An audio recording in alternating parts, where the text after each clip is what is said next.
Hi friends, this is Sarah from Crafting and Relaxing. Welcome. Thank you so much for joining me. This is the Bringing Back Basic Gray collaboration.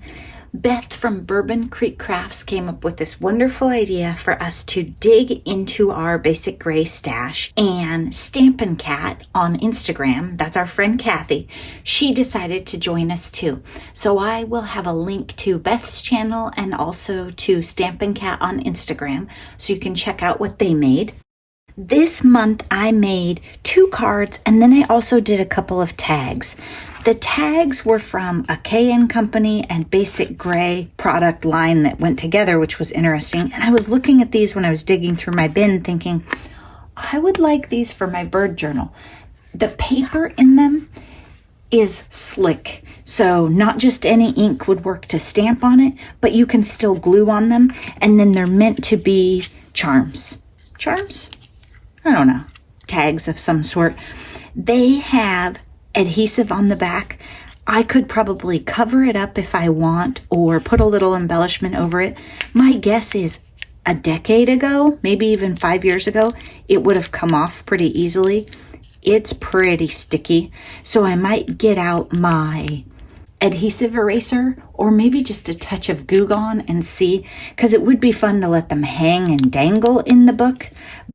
If not, I'll just glue them down flat. They already had the paper in them and the frame, and I put a bird on each one of these. And then on this larger one, I made a little collage with a stamp where I inked the edges, some tissue paper, and some puffy stickers, and then a flower that was a really bad green, and I hit it with a touch of ink. Just fun little embellishments to add some interest.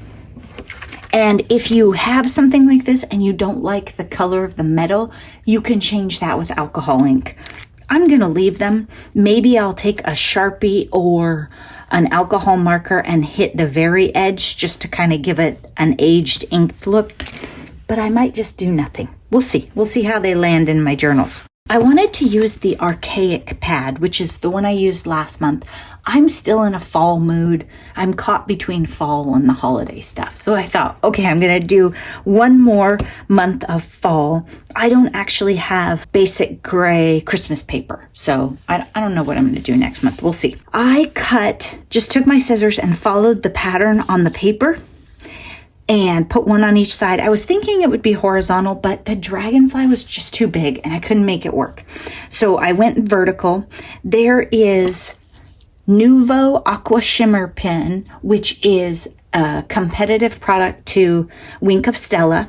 On the paper and on the dragonfly, it probably does not show on film. It doesn't very often. I don't have a strong preference on Wink of Stella or this pen. This just happened to be what the small independent store that I was trying to support had in stock. So I'm trying this one. It might be slightly more sparkly than Wink of Stella, but I've never had a brand new Wink of Stella next to a brand new one of these. It's hard to tell. And you can usually refill these just a little bit, but at some point you just have to buy a new one. Then I took a stamp and did Thinking of You with this VersaFine ink. It's a little crooked. And maybe I should have just gone with a black ink to help it pop. And then the whole thing is on this mirror cardstock, this color right here. It's kind of a goldy bronze. I think it's pretty cute. And I did the inside. I'd like the Thinking of You to be a little straighter, but I can forgive that. This one, out of the two of these, this is the one that stole my heart. So I took the scissors again and I fussy cut along the pattern of the paper. And I had a slightly wider piece, but it had some light green on the edge and I just didn't like it. So I trimmed it down one more section. Then I glued it onto a strip of this paper. And then I cut it again, just followed along. So it has that mirror cardstock behind it on both sides to accent the shape. And then I put it on the polka dot pattern because we're playing up the dots and the swirls. And then I opened up this pack of ancient rickrack. It was Boiled Tex, made in the US. Had a smell when I opened it, I'm not gonna lie to you. And it has gold on it, so it's picking up that color. And then I used a stamp that I haven't really used before from a Stampin' Up set. Said, 2 simple words that come with so much gratitude. Thank you.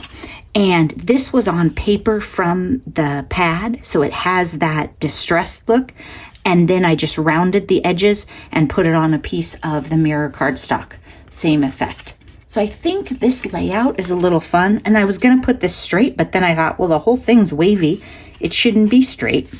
And then I guess I haven't put anything on the inside. So I'll find a scrap more interesting than this probably and put it on the inside. A thank you and a thinking of you, 2 cards for this month. This card, probably pretty mailable. I used some of these large embellishments. As I clean my room, I find more of them here and there. I don't know where these came from. Andrea gave them to me and we're not exactly sure of their origin. I like these 2. These 2 are a little big for cards, but you might see them on cards. And then I used VersaFine, a little bit of foam mount for behind this because I thought that rickrack was going to be a little thick to go over. Pretty simple. Thanks so much for watching. Be sure to check out what Beth and Kathy made. And the point of this collaboration is to remind you to dig into your stash. You cannot get basic gray paper anymore in retail. They only do fabric now, but you might have old paper in your stash that you loved and you've been hanging on to. So maybe take it out, use it a little at a time, and enjoy every bit of it. Thanks so much for watching. Bye-bye.